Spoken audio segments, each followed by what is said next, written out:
This computer again. There you go. Hello, everybody, and welcome to our weekly podcast at webinar, my mistake, on practice location and marketing. And today we're going to be going back to what we had originally done. Now, last 4 weeks, we've been talking about various specialties, how to identify locations that are going to really work well for an endodontist, periodontist, prosthodontist. Maybe an orthodontist. Yeah, them too. Forget the prosthodontists. We just. Sorry, you're making me laugh. And being old and in a lung machine, I know. It's hard. So anyway, we're going back though into evaluating locations and figuring out how do we get the best out of the sites that you're in.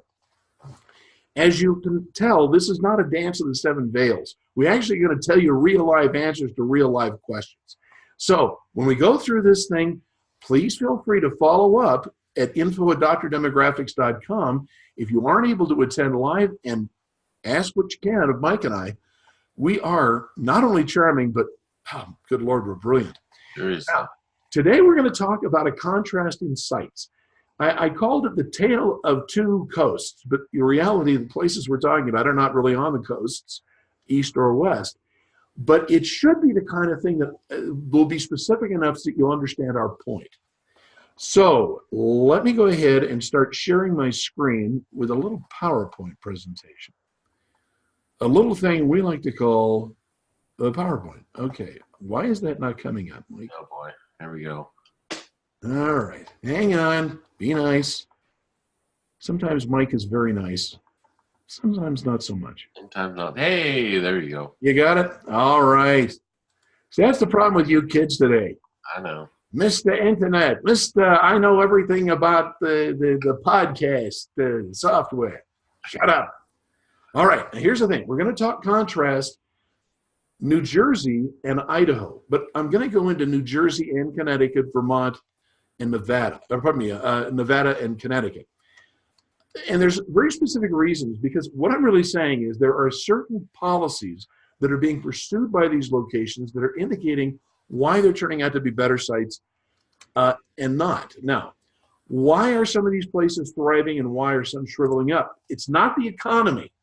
What it is the policies that are making these places do well. So let's talk about Idaho to start. Why is Idaho doing well? You know that it leapt up as the #1 fastest growing state in the United States and has remained there. I went to Idaho last week to take a look. And one of the things I'm going to tell you, and a lot of you know, Idaho is not cool. Idaho is not a place that you go at night and you go, oh my gosh, this is fantastic. But you know, the truth is, Idaho not being cool may be one of the reasons why it's doing well. In other words, they're not doing a lot of public spending on projects that are flashy. They're doing those things that are really intended to make life for Idahoans better. And the same is going to be true for the other states that are doing well and not in the states that are not. Now, look, they have a very low rate of regulation, favorable taxes, and a strikingly low cost of living, which is really the cost of housing is low. But many of you are going to say, wait a second, I just looked in Idaho and the price of housing is going up. That will happen in every site where there's people moving in. It's an indicator of how well things are doing when that happens. Now, it grew in 1 year 2.2%. Now, I don't know if you know how big a deal that is, but it is huge.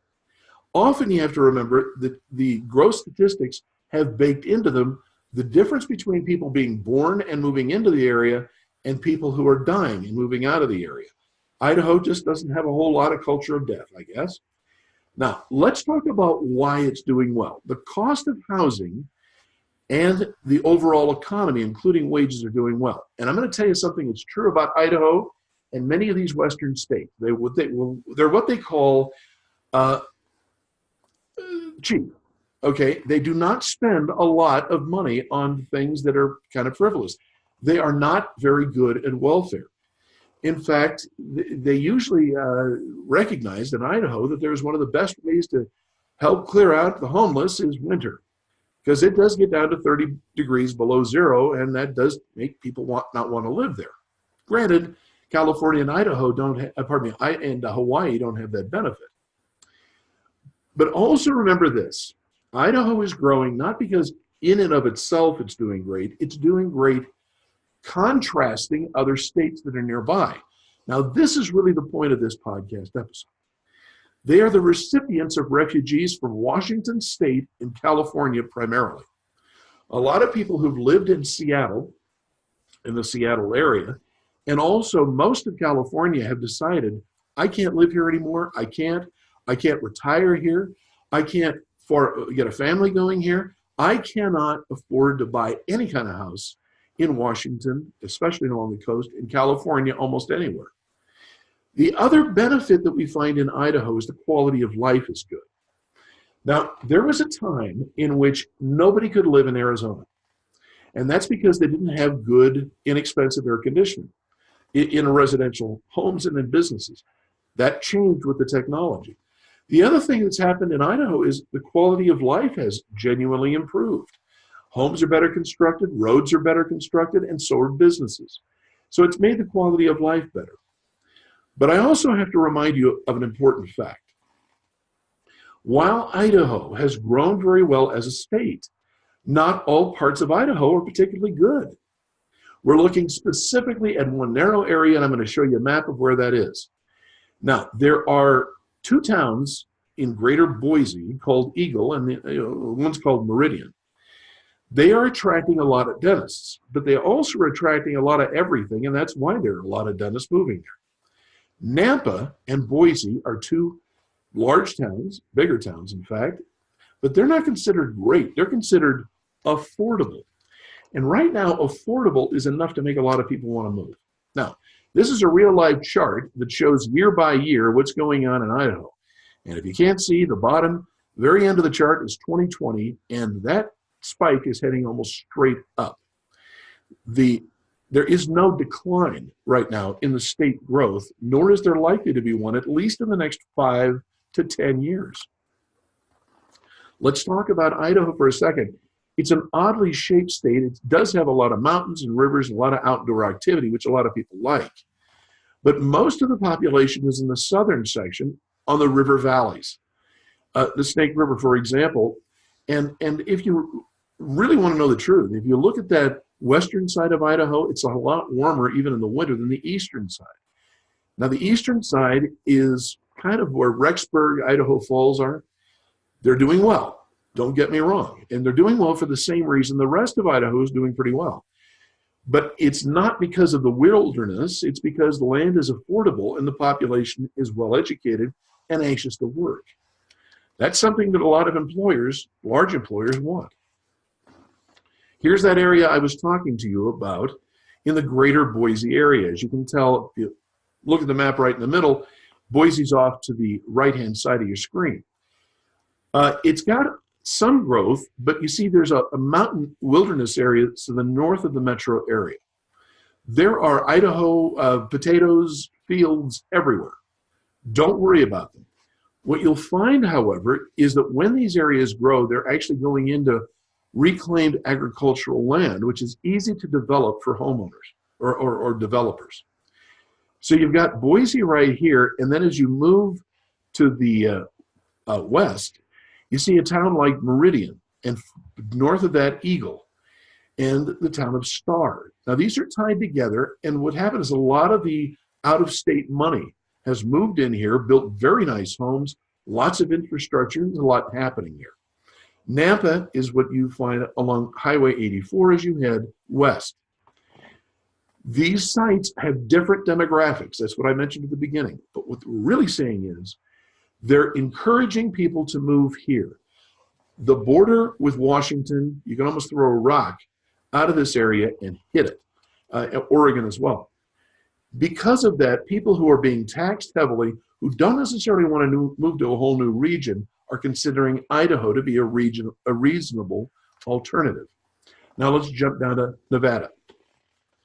If you look at eastern Nevada, Wendover and all that up in the north, not a lot going on. Look, I love Elko and Winnemucca. Boy, they're great places to be. However, if you look at that area that is on the western side, closest to California, it's an easy place for people who are living in those overpriced cities to move and not lose touch. That is one reason why Reno has done so well. Now, Reno has been aggressive in trying to find new employers. This is not the town that you're going to find a ton of millionaires, but it is a middle class, upper middle class area.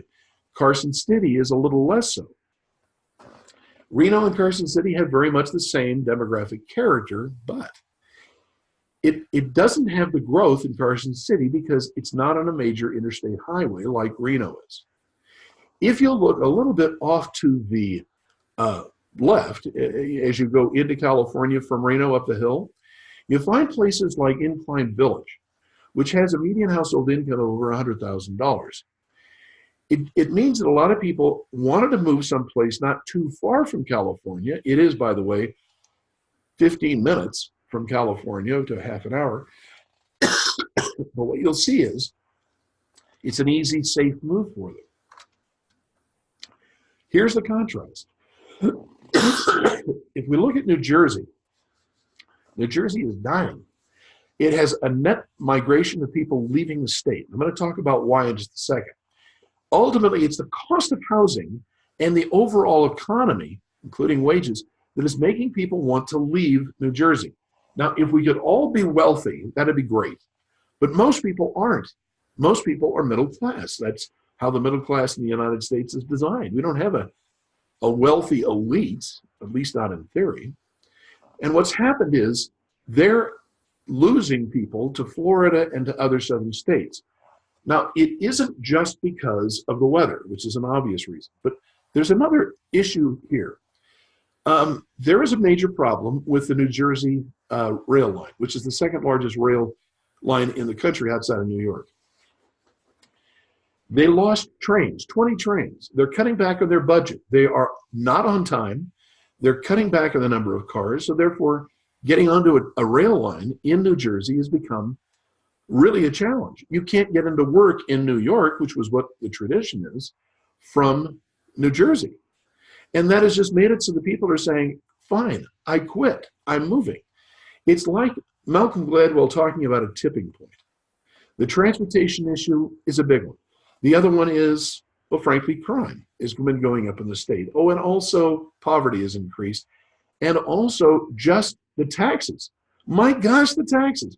So New Jersey right now is plummeting this year down to the lowest place to go to get to live. But remember, the reduction in population's kind of localized. I like Jersey City, Hoboken, and Bayonne. But remember, they're entirely dependent upon the economy in New York. And that's why they're doing well. If you look at the southern part of New Jersey, down in Philly, which I know is not in New Jersey, by the way, it's a challenge because the entire economy in southern New Jersey is tied to the greater Philadelphia area. If you can't commute in there or if you don't feel safe setting up a business, it's scary. So towns like Levittown in Pennsylvania have been a big challenge. Trenton hasn't done it particularly well. And so ultimately you say, all right, why is New Jersey suffering? It's because they're trying to pay off specific special interest groups at the expense of a middle class who are already feeling screwed over by the transportation issues and taxes. Now, if we were to look, by the way, at the Hudson River and just what it takes to jump into Manhattan, yeah, that's why New Jersey continues to have a reasonable economy, is because of that line right there. But unfortunately, if you're a dentist, those practices that are there for purchase are going to be very, very high priced. And for the rest of the state, they may be, well, difficult to make a living in. Now, I want to also talk briefly about Connecticut. Now, in 1977, up to about 1991, Connecticut was the dream state of all time. Huge growth, lots of money, fantastic stuff. But in 1991, they decided, we're a progressive taxing state. Since that time, taxes on property, sales tax, transportation, oil, gas, has gone nuts. So while it used to regionally be the Connecticut, you can make a living in Stamford, Norwalk, Danbury, Bridgeport, great, but that's much more difficult than ever before. And this tax burden is really falling most heavily on Hartford, Bristol, New Britain, and Waterbury. And so if you want to know the truth, I'm not saying you can't make a living in New Jersey or in Connecticut, but at no time is it going to be more important for you to do your homework and figure out where to go. I'm going to tell you there's a huge migration going on between states, especially those that have different public policies and taxes. Cost of living is also a primary consideration. Most of these issues are due to public policy. In other words, they're predictable, and dentists are the canaries in the mine. When things are going badly, smart economists will look to dentists and what their practices are doing. By the way, you cannot tax yourself to prosperity. In this month, we are offering a discount on all of our research products. Just enter Harvest 18. You guys, it's not going to last forever. So if you ever wanted a discount, do it now. Don't come to us later. All right, Mike, are you ready? Yes, as a matter of fact, it's not going to last forever. It's going to last until the 4th.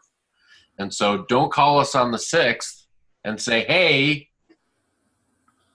it's still harvest time, because it's not. Harvest is over on November 4th. November 4th. So make sure that you take advantage of it. It's $50. It's like Scott's just giving you $50 right out of his wallet for every product. So if you want to have a telephone consultation with Scott or myself, let's do that. If you want to order a community overview report, if you're looking at maybe expanding your practice next year, this is a great opportunity to basically get that for $50 off. Even if you're a really wealthy dentist, you can still save a little bit of money with that $50. So take advantage of that. Now, Scott, I'm going to continue to talk until you turn your PowerPoint off, because I can't turn mine on until you turn yours off. You stop sharing. So, and as awkward, as uncomfortable as it is to get you to turn your PowerPoint on for this presentation, now it's just equally awkward. Okay. All right. Well, let's talk about something that I think is really important. And, whenever Scott wants to have these areas that are not doing well, or this area is doing good and this one's not, I always sense that one doctor that's sitting there in New Jersey and thinking, oh man, I should have went to Idaho. And you've got so much invested into your practice. And you've done so much, and I don't want you to feel like you're depressed. And so sometimes I get a lot of these doctors that are in some of these areas that the economy is tanking, or things just aren't going as well, and they think, oh, what have I done, or what do I do? And this is a key, and I probably harp on these particular things more than anything else, because you need to have these fundamentals within your practice. And if you do, then chances are you're going to find success, even in areas that economically aren't doing well. Maybe your market has changed. If you have these fundamentals in place, even in a down economy or a bad area, you can still find success. Maybe not as much success as you would in Boise, Idaho, but you are going to find some success. Now, I want to start out talking about my friend Dwight Howard. Now, I'm not picking on Dwight. I'm sure he's a fantastic guy. I don't know him. But there's one problem with Dwight Howard. Now, for those of you that are not basketball fans, and I'm not a big basketball fan, but for those of you that don't know, Dwight Howard is a monster of a person. He is huge. He is dominant. He is such a powerful basketball player on the court. He just has this one little problem. He doesn't shoot free throws very well. Now, what the free throws are is, when a player is fouled, they go back and they shoot their 2 free shots, right? They're not being guarded. They can take the time, and they can breathe and whatever, and they can shoot the shot. And for a player, like Dwight, who in the position that he's in, he gets a lot of opportunities to take those free shots, and those are just easy free points. Now, that is probably the very, very first thing that you learn in basketball, after you've learned how to dribble and a few of those things, is to be able, as far as shooting, is to take those free throws and to learn how to take that shot. So way back in elementary school, we start to learn how to shoot a free throw from the foul point line, because that is probably the most common shot that you're going to take. So here you have a person who so naturally is gifted physically to dominate the game of basketball, and does in every other aspect. He is fantastic. But the other team knows that at the end of the game, all we have to do is foul Dwight Howard, because chances are half of the time he's going to miss that shot, and we're going to be able to get that ball back. And so he has not, and again, I'm not picking on Dwight. He's very successful, but he has not mastered that fundamental for what he needs to do. So you may be an incredibly talented doctor. You might be an amazing clinician. You might have all of these great skills that you are naturally born with. Maybe you have just extreme dexterity or fantastic eyesight or whatever it is that's helped you with your profession. But if you have not mastered these fundamentals, you will not be as successful as what you could be as a doctor, again, and regardless of whatever market you're in. So the first one, you've heard me say this 1,000 times, and I know Scott talks about it all the time as well. You have to establish your unique selling position. You have to figure out whether you're in Trenton, New Jersey, or Boise, Idaho, or Lehigh, Utah. You have to find out what your unique selling position is. Now, granted, it is difficult to do this as a doctor or as a dentist. It is difficult to, in an area that has a lot of population, you have a lot of competition, you all kind of do the same thing, you all came from the same background, went to the same school, all those things. It is difficult to establish your unique selling position. However, it does need to be done. So how do you do that? Most doctors that I talk to, when I ask them, hey, doctor, what makes you unique? They say, you know what? We really love our patients. We really, really love our patients. It's not good enough.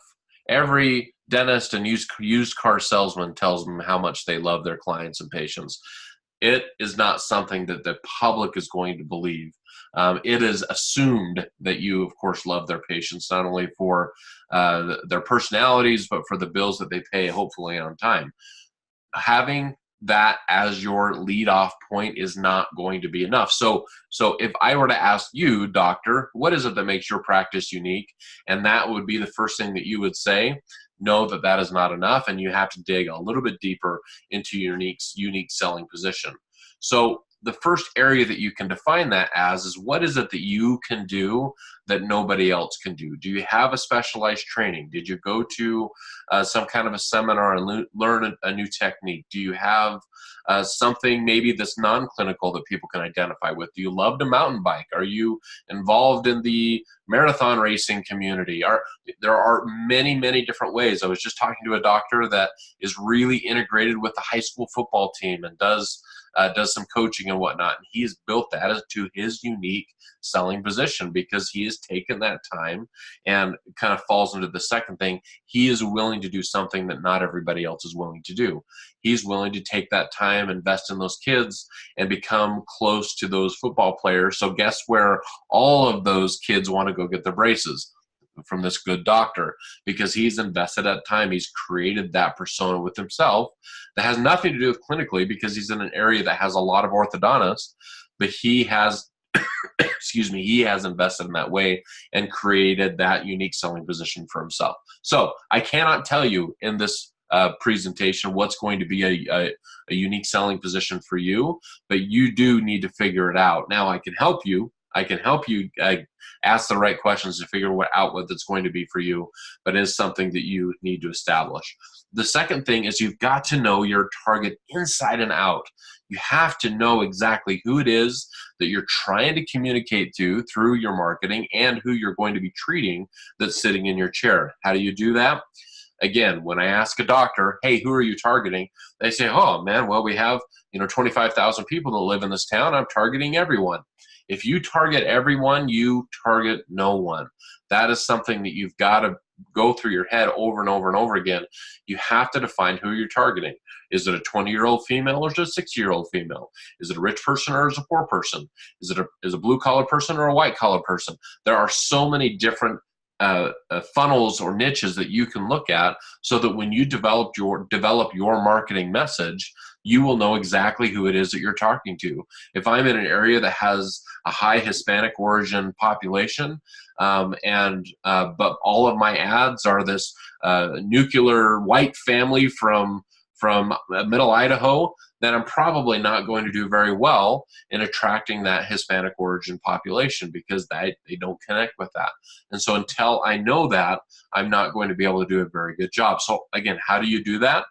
My recommendation, especially in high growth areas. So if you're in an area that's growing more than 1% annually, you should be getting a demographic or psychographic report every 18 months. Now, I think Scott says closer to 24, but I found that some of those areas, especially Texas, Utah, the Carolinas, some of those others, they're moving so quickly that I believe that it's worth your really relatively small investment to find out what those demographic and psychographics are. And shockingly, I know the best source in the world to get those, and that's, of course, from Scott McDonald and Associates at Dr. Demographics. We can provide that information to you for your practice. If you don't have that, boy, you are driving blind, in my opinion. So the next thing is you've got to look at your internal list. How is your internal list evolving? A lot of you doctors that have purchased practices from retiring doctors, there's been something that you've probably seen over the last 5 years, especially if that doctor was there for a long time. Your list is aging out. They're dying off. They're getting to the point where they're not going to the dentist. And so you can't rely on that core group that you bought or purchased from that retiring doctor. You have to go and get those younger people, those younger families. How is that changing the psychographic nature of your practice? Does your practice still feel like somewhere an old fuddy-duddy is going to be comfortable, or is it somewhere where this new, younger, modern family that have different needs and a different idea about technology, is it a place that they're going to be comfortable? So you have to be watching about how your list, your internal list is evolving, and make sure that you're following suit with your marketing message. The next thing is to own your space. Now, when I say that, I mean, firstly, your digital footprint. I'm still amazed here in the end of 2018, how many doctors I talk to that either don't have a Facebook page, don't own the Twitter account, don't have the Instagram page, don't even have a website, amazingly. They do not own their digital footprint. It's free, guys. It doesn't cost you anything to set up a Facebook page, even if you neglect it. At least have it there, at least be in existence. You've got to create that digital footprint, because your patients, young or old, are going to be researching you on the internet. They just are. Make sure that they are finding what you want them to find, because if they don't, you're going to be completely subject to somebody else controlling the conversation. And that is point 2. You've got to control the conversation. You have to be the one that asks for the reviews from the right patients. You need to be the one that's positioning the right testimonials on your website, so that your potential patients that are coming through your door, they're going to see the things that you want them to see. Make sure that you're controlling that conversation. And the last thing is, don't get comfortable. Many of you doctors are finding some success. You're paying the bills, but you have not transitioned your practice from good to great. I want to help you do that. Dr. Demographics wants to help you to do that. First step is to order that demographic and psychographic report. If you haven't done that yet, you're crazy for even being in practice, in my opinion, and spending marketing dollars. You've got to know that, number 1. Number 2, we have great resources for training and teaching, one of which is our dental marketing mastery class. It's a 12-week program. You'll work with me individually in a coaching relationship. We'll go through the unique selling position, your brand and identity, the market identification, the product selection of what you should be putting out there, how to create a sales system within your practice, and how to retain your patients. We'll go through those specifically for your area. We've limited seats for that. If that's something you're interested in, please contact me at mike@drdemographics.com, or you can go to the website for more information, and that's dentalpracticeinsiders.com/DMM. I think it's a great investment in your future of your practice, and you as an individual, you'll understand marketing, and you'll know that regardless of what's going to happen in 2020 with the presidential election, regardless of what the market's going to do up and down, you will have the right tools to be successful in your practice. Scott, what say you? Well, I want everybody here to put $5 into an envelope and send it to drdemographics.com. And we will tell you who will win the presidential, the midterm election coming up in a week. Wow. Wouldn't that be worth knowing? $5. $5. Oh, yeah. Send it along. But of course, until we receive the payment, we're not going to tell you anything. Yeah, Anyway, no checks, please. Cash only. Cash only. Don't be so bitter, Mike. You and your luxuriant beard. Okay, I apologize for having a bit of a cold. Unfortunately, when I went to Idaho, I saw my grandkids, and those little crumb crunchers. Seriously. I tell you, they'll make you sick every time. Those little, smart kids. But anyway. Oh my gosh. Now, brilliant. During this month, we're going to have a little bit different theme. So make sure that you come, or at least sign up so you can get the download of this recording, as well as our fantastic discounts that we're going to be offering throughout the month. This is the time of giving back a little bit to you, and so we're going to give it to you. And I'm talking about the discounts. I want to thank Mike again for his wisdom. You're just a brilliant guy. Thank you, Scott. I'm glad you've learned so much from you and me. Oh, yeah. We'll look forward to seeing you all in about a week or so. Take care. Thank you.